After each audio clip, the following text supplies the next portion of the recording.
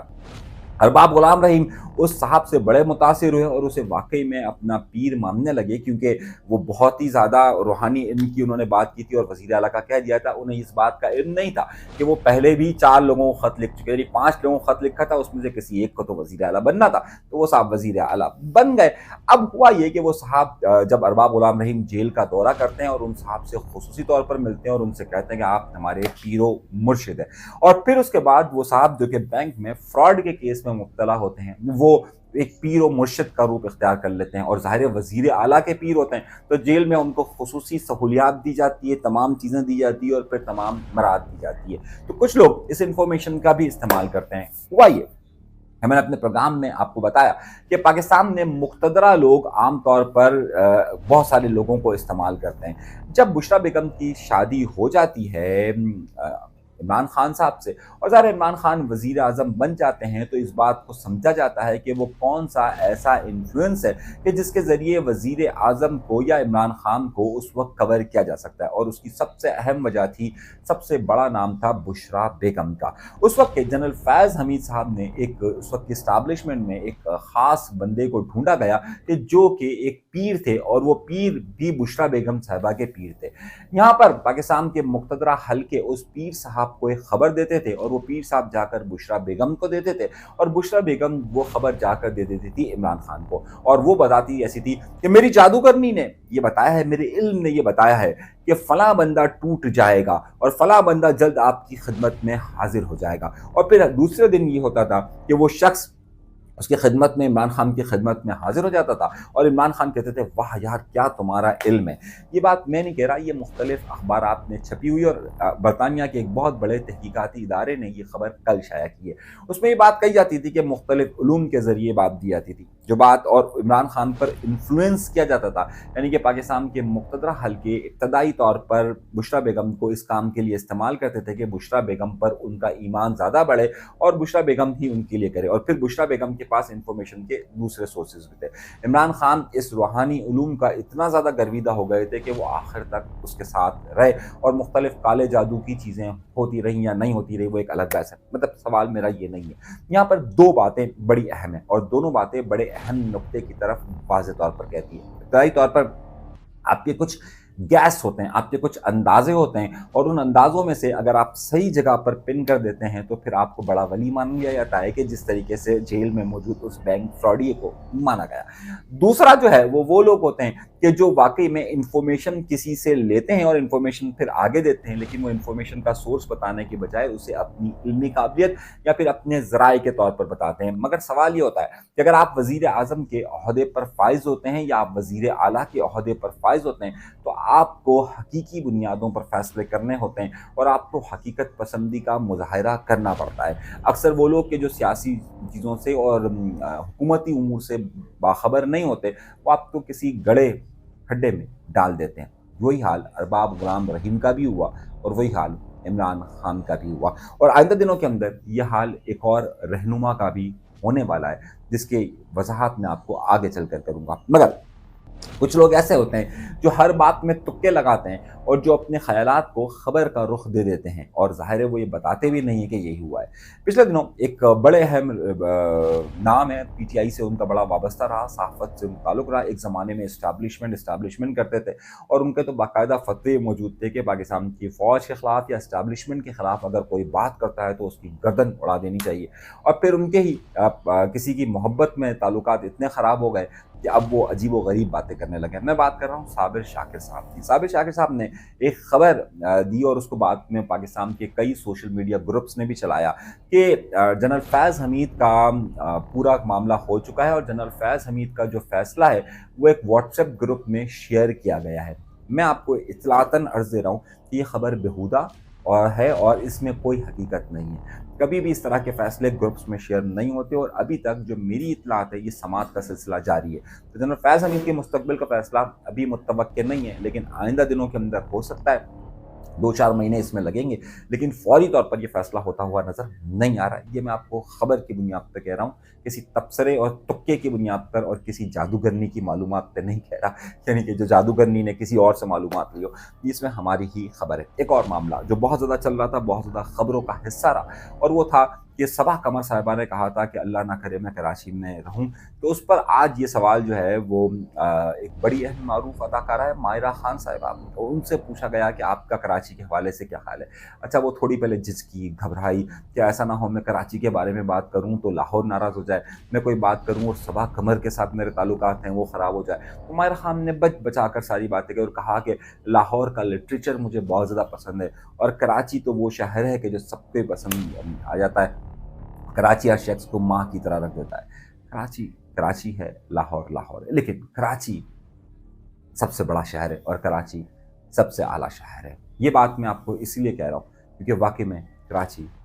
یہ لوگ مصلحتوں کا شکار ہوتے ہیں، تعلقات کے اچھے برے کو دیکھتے ہیں جبکہ تعلقات کے خراب ہونے کو نہیں دیکھتے۔ یہ سچ بولتے ہوئے گھبراتے ہیں تو ان کی مجبوریاں ہوتی ہیں، بے بسیاں ہوتی ہیں، لاچاری ہوتی ہے، اسٹیٹس ہوتا ہے، تو ساری چیزیں ان کے ساتھ چلتی ہیں، مگر ہمیں سچ بولنا چاہیے، اور سچ یہی ہے کراچی سے بیسٹ۔ نہ بہت زیادہ خیال رکھیے گا، اور یاد رکھیے گا کراچی کو ہم جب یہ بات کہتے ہیں کراچی بیسٹ، اس کا مطلب یہ نہیں ہوتا کہ کراچی کی سڑکیں بہت اچھی ہیں، اس کا مطلب یہ ہوتا ہے کہ کراچی کے لوگ بہت اچھے ہیں۔ کراچی پر مسلط کیے گئے حکمران اچھے نہیں ہو سکتے، کراچی میں پانی نہیں آ سکتا، کراچی میں گیس نہیں آ سکتی، لیکن کراچی کے لوگوں کا دل